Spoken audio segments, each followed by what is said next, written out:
Did you know it only takes 10 minutes to go from this to this? All right, let's analyze a bit of creative here. I know a lot of people in the cafe world, they like to post up their pictures, videos, reels, all that kind of cool stuff onto their socials. What's even the point? Are they just doing it for the sake of posting stuff up to try and keep some engagement going? Are they looking at it from a look at me kind of perspective? Or they're really trying to give value to the watcher, to the viewer, to the customer? A lot of the times you end up getting creative like the original because people just don't understand the techniques that they can do in framing, lighting, photography, and in post. Now, this photo was taken for sure on a smartphone, which means things aren't going to be as good as they could be on a DSLR or a mirrorless. However, that isn't to say that you can't get a better quality. For sure, you can. Smartphones are amazing these days, and you don't need to go out and spend a ton of money on a really awesome camera to do shots like this. Sure, if that's the angle you want to go, and I certainly would implore you to do so, go ahead and do it. But use your resources you've got at your disposal. At the forefront of this, I want people to understand that when they take these photos, don't be just ticking a box that says you've put up a post. Really put some design into the narrative that you're trying to portray. So for this photo, the kind of narrative that I would perceive is if you come down to our cafe, you're going to get a lovely muffin, awesome food, you're going to get great coffee, and just look at this amazing space that we're in. By having a washed out sort of dull kind of photo, it just diminishes the quality of that narrative. However, if you edit or you use good photography techniques, which you'll find in the settings of your camera app, then you can really turn something drib and drab into the edit that I've done. The original kind of looks like it might have been an overcast day. However, as you can see, I've turned up the sun in this photo and somehow made it look like a beautiful, bright, sunny day.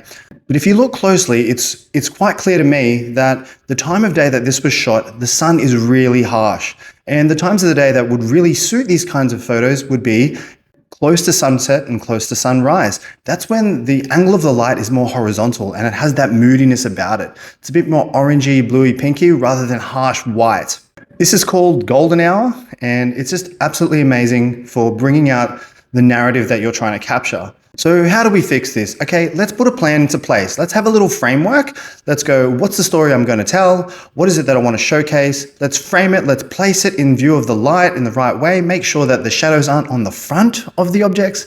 Make sure that you've got the right lighting to counteract that. Or if you use a reflector to diminish shadows, even better. And underlying all of this, I want you to understand that taking photos for your socials, albeit very simple and easy and basic, don't forget that people want the experience of the things that you bring to market before they come. They want to know that what they get is what they're paid for when they get there, and you can go ahead and deliver that in digital form long before they set foot in your shop. From that, you're going to bring out that wow factor, that spark. It's going to bring in curiosity to the person. Now, you've got to understand, there are a lot of cafes who do coffees that look really similar with their feathering, the artwork. The coffee cups are kind of similar. There's a lot of similarities across the foods. And that means you've got to get creative. That doesn't mean, sure, really ramp up the saturation and really in bold colors so that it looks fake. You want to make it look real and believable so that the customer or the potential customer can look at that and go, that looks really amazing. And when they get there, that choice to come in is reinforced with the product and that it looks just like it does on the photo. When you do this kind of thing, you're really capturing the essence of the story that you're trying to bring to the customer and why people get into business in the first place. A lot of the time it's to make money. That could be a byproduct of the great service and the great products they want to bring to the market. They want to express themselves creatively. And this is another representation of that creativity. Yes, it's not a coffee. Yes, it's not food. It's the essence of those products that we want to capture in the photos and then bring them into the social media marketplace. Initially, it could seem like a lot of work, which is why I use a Notion organizational tool. You can use Taskade, you can use Evernote, however it is, but pre-plan what you want to do, the time of day that you want to do it, your settings in your camera, the lighting that you might need. Once you've got that framework down and saved as a template, you can just go in and fill in the blanks, copy and paste your formatting for each individual photo shoot. Of course, you could pay and get a professional to do it, but that might be an expense that your cafe doesn't need to afford. And for your social media, you can take great quality photos with your iPhone or your Samsung or whatever kind of phone you got. Okay, so you don't have a lot of time to practice this and get it right for tomorrow's post. Well, why not? After your day is done, take an existing photo and pop it into Photoshop Express. You can download this on the Play Store, on iTunes, and then you can start to manipulate the lighting, the color grading. And it's the color grading that really gets me excited. There's this beautiful feature called dehaze on Photoshop Express. It's a game changer.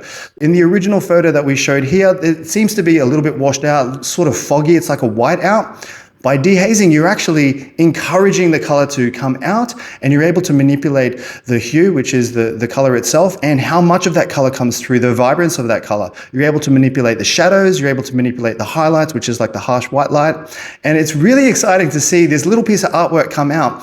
And originally it was just your picture of coffee and cake or coffee and muffin, and now it turns into another creative pursuit, which you can really make money from. What I'd like to remind people is that if you've taken time, such as years, to come up with recipes and products like coffees to bring to market, why not capture the essence of that and then show people, and through showcasing them on their social media, just how good they look. Make them mouth-watering with simple shots just like this. This is a perfect setting. It's just the lighting, the framing, and the color grading that are off. By fixing a few of those things in advance with your camera settings and your lighting, you can really make a bold statement that says, our muffins, when consumed with that coffee, bring a heavenly bliss. And look at that nature. These are the kinds of things you want to encourage into your mindset when you do your marketing. Yes, social media is a fun thing. Originally, it was a way to communicate, but now more than ever, it's a way to promote and market your products and your brand to the customers that you have and to new customers, and try and build up your community and build up that ethos and build up that narrative that you got into business in the first place. Just imagine if you did this and then you increased your profit margin by 5%. Amazing. And it's totally possible given enough time, given enough effort.